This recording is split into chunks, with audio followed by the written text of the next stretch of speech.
จ้องคือจ้องกองไม้ขึ้นเลยโมเมนต์จะขึ้นได้ง่ายๆไปได้ขึ้นภูก็ได้พอสิขึ้นได้บ่โว้เนี่ยหันพาดนี่ก็ไหลลงเป็นตกนะหันพาดก็ได้นะสอง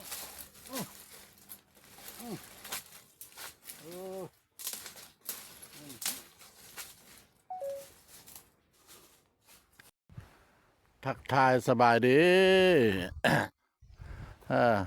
ภาพบรรยากาศยามค่อยค่ำลงแรงเนาะปัจจุบันนี้ก็พอดี3 โมง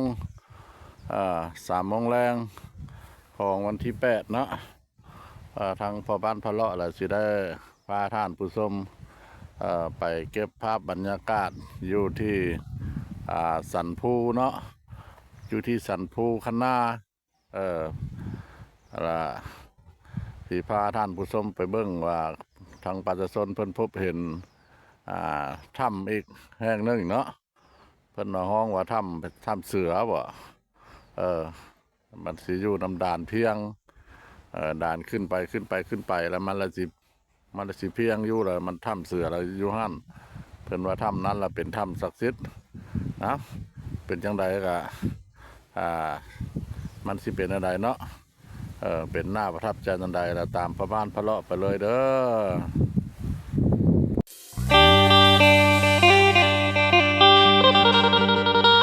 บ้านเกิดเจ้าเลยอยู่บุรพาพุ่นบ้านเกิดแท้ฮันน่ะอยู่บ้านนั้นอันนั้นบ้านน้ำปุ้งมันปุ้งน้ำปุ้งน้ำตอยนะแล้วมาอยู่พี่อยู่ตะแคกนะอยู่น้ำพุไรจ้ะดูน้ำปลาค่อยแถวอิน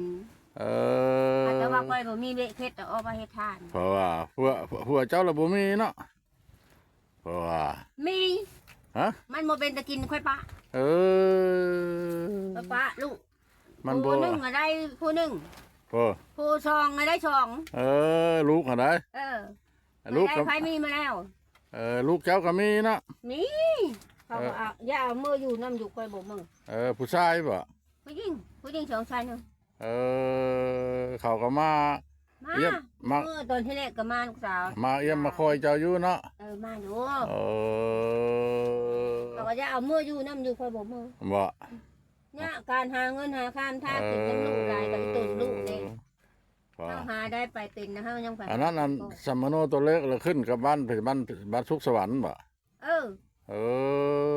แต่ว่าใบธรรมโนฮันเดี๋ยวนี้มันเพยพังแล้วแต่ค่าปะพออีเมลแล้วยังแต่ใบเงินย้ายทุกข้าว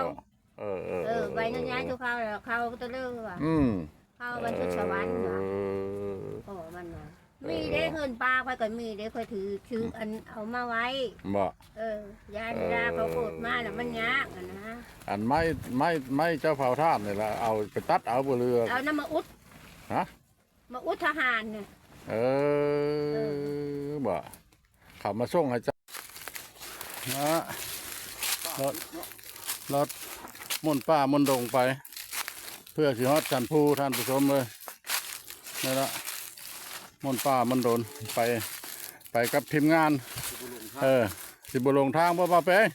จังแล้วเจ้าพาขึ้นอย่างว่านี่แหละไปเบื้องนี่แหละลงป้าจะเลยได้กินข้าวลิงอยู่นี่แหละจะลงป้าได้กินข้าวลิงจะแท้โอ้ป้าเด้อความมาตึบมาหนาฮอดแล้วฮอดจะไล่ตีนพูละท่านผู้ชมเอ้ยโอ้เมื่อหลายเติบโอ้สิเริ่มขึ้นพูแล้วบ้านนี้เด้อสิได้เริ่มขึ้นกระตัวหน้าผาแล้วนี่นะฮอตสันพูแล้วอันนี้ฮอตทางบ้านมันทางตีนมันเนาะตีนสันพูสันผานี่ละยังบริฮอตบอนเครื่องกลางมันแท้กำลังสิเริ่มขึ้นโอ้ยังนั่งเสมื่อยหันใจลมออกหูวูดท่านผู้ชมเอ้ยเพื่อจะได้กิฟต์จะได้อันนั้นนึงเลยก็ให้ท่านผู้ชมเห็นนี่ก็ไม่แม่นธรรมดา ความทุกข์ความยากเพื่ออืม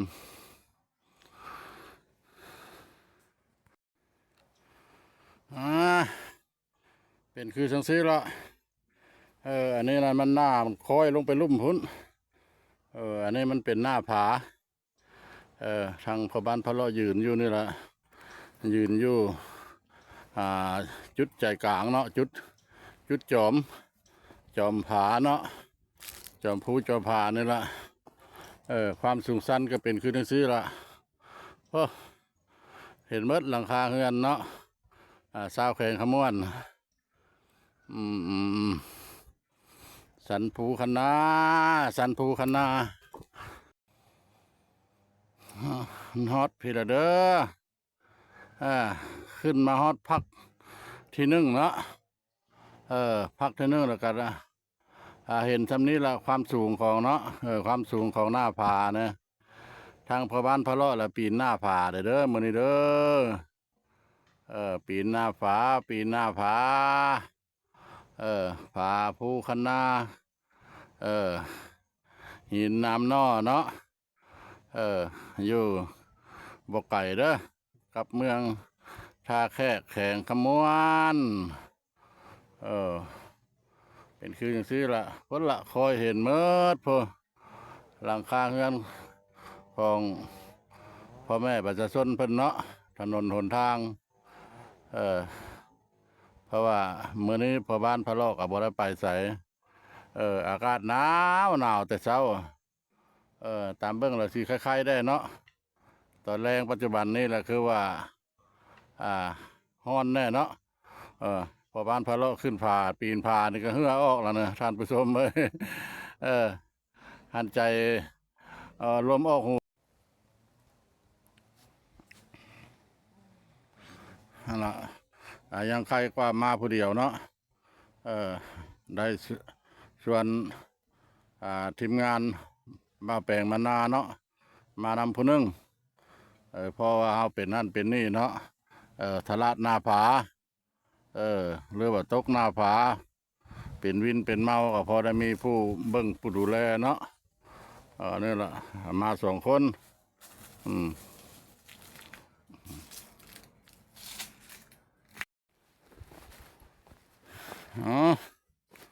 ฮอดสันภูสันผาละเด้อ ขึ้นมาทางหน้าหมดเนาะ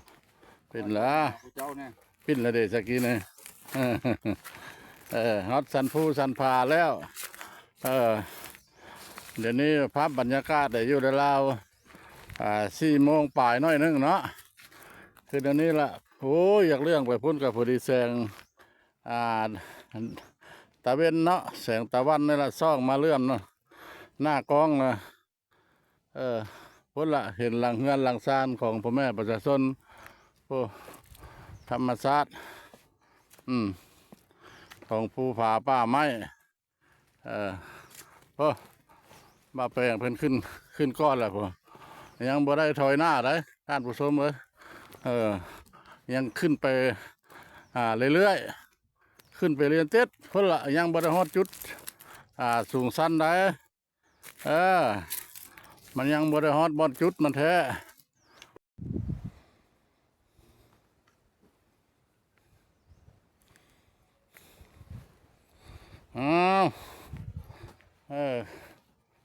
อยู่สันภูสันผาเด้อ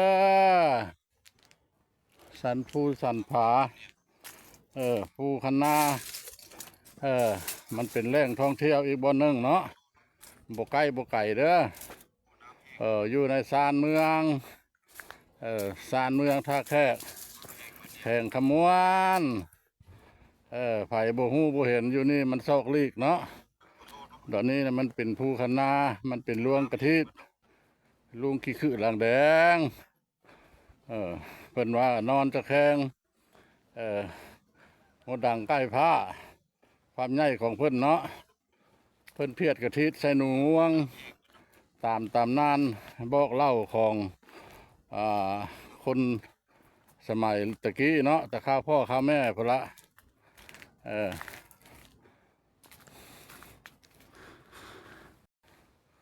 นี่ละทาง พอบ้านพะเลาะละยืนอยู่จุดสูงสูงสั้นสุดให้มันละสิคอยลงไปนั่นนี่สั้นเท่าไรท่านผู้ชมเอ้ยขึ้นบ่ได้ดอกขึ้นบ่ได้ลงบ่ได้